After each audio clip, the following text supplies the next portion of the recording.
ఇక ఈ కరివేపాకు పొడి అయితే మాకు 3 డేసే వస్తుంది. అంత ఇష్టంగా తింటుంది మా పెద్దమ్మాయి అయితే. మా చిన్నదైతే పెద్దగా ఇష్టపడదు, కానీ మా పెద్దమ్మాయి అయితే చాలా బాగా పొడిలన్నీ చాలా ఇష్టంగా తింటుంది. ఎండుమిరపకాయలు వేసుకుందాం ఫస్ట్. నేను ఒక 20 దాకా వేస్తున్నానండి. కొంచెం వేపిస్తున్నాను. కొంచెం బాగా జీలకర్ర, ధనియాలు, మినపప్పు, శనగపప్పు వేసేస్తున్నానండి. నువ్వులు అయితే వేసేస్తున్నాను. నువ్వులు బాడీకి ఎంత హెల్తీ తెలిసిన విషయమే కదా మీ అందరికీ. వెల్లుల్లిపాయలు ఇందులో వేసేద్దాం. వెల్లుల్లిపాయలు కూడా చూస్తున్నారు కదా, సౌండ్ చూడండి ఎలా వస్తున్నాయి, కరాలు కరాలు అని. ఇప్పుడు ఇది మిక్సీ గిన్నెలో వేసేద్దాము.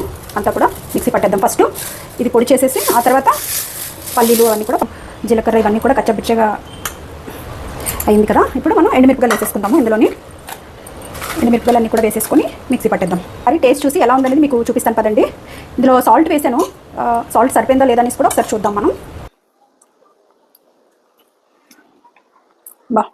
చాలా బాగుంది.